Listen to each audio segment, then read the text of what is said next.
বৈকুণ্ঠনাথ হলেন ভগবান বিষ্ণুর আরেক রূপ। তাকে বলা হতো বিষ্ণুদেবের স্বর্গীয় বাসভূমির অধিপতি। লর্ড বৈকুণ্ঠনাথের মন্দির রয়েছে দক্ষিণ ভারতে।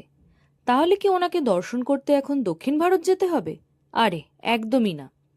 কলকাতাতেও এমন সুন্দর কিছু স্ট্রাকচারস আছে যাতে আমরা এখানে বসেই সেগুলো উপভোগ করতে পারি, সে দিল্লির কুতুব মিনারই হোক বা দুবাইয়ের বুর্জ খলিফা।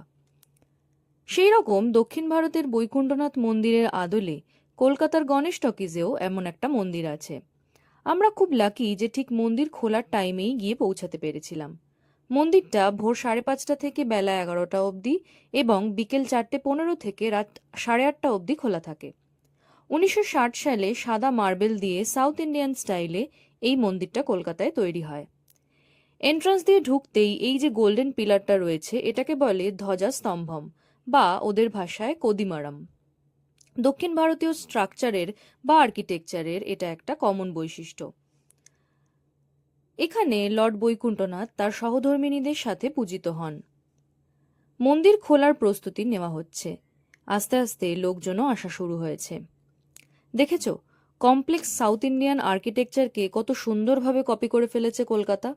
ট্যালেন্ট আছে, মানতেই হবে। শুধুমাত্র কয়েকটা পিলার দিয়ে পুরো মন্দিরটা দাঁড় করানো আছে। ভিতরের এনভায়রনমেন্টটা কিন্তু খুব সেরিন, স্পিরিচুয়াল অ্যান্ড আর্টিস্টিক। আরতিটা দেখাতে পারলাম না কারণ এই সময় ভিডিওগ্রাফি করা বারণ ছিল। লর্ড বৈকুণ্ঠনাথকে দর্শন করে এরপর আমরা চলে গেলাম গণেশ ঠাকুরের কাছে, শ্রী সিদ্ধিবিনায়ক টেম্পল। এই মন্দিরটা কিন্তু মুম্বাইয়ের সিদ্ধিবিনায়ক টেম্পলের আদলে তৈরি। মন্দির খোলা থাকার সময় হলো সকাল 7টা থেকে দুপুর 12টা আর বিকেল 4টে থেকে রাত 8টা।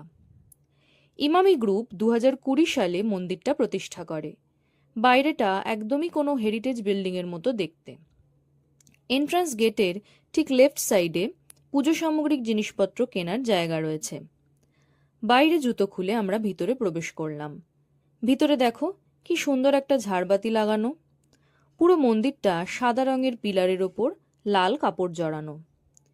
এরকম সূক্ষ্ম ও নিখুঁত কাজের আর্কিটেকচার আমার খুবই ভালো লাগে। মনে হচ্ছে যেন সোনা দিয়ে বাঁধানো এই জায়গাটা। পুরো মন্দিরটাই খুব সুন্দর করে ডেকোরেট করা। পুজোর টাইমেই আমরা এসে পৌঁছেছিলাম, তাই আরতিও দর্শন হয়ে গেল।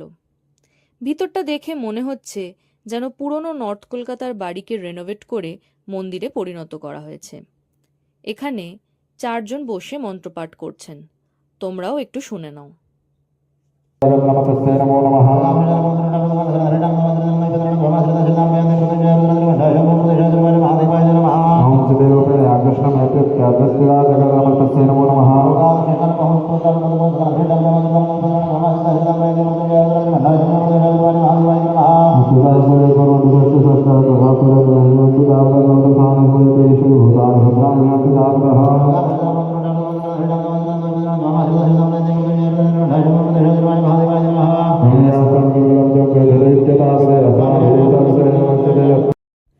গণেশজির মন্দিরের উল্টো দিকেই হনুমানজির মন্দিরও আছে।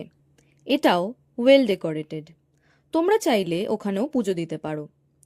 মন্দির থেকে বেরিয়ে লেফট সাইডে ভোগ বিতরণের জায়গা আছে। পুজো দিয়ে এখান থেকে তোমরা ভোগ খেতে পারো।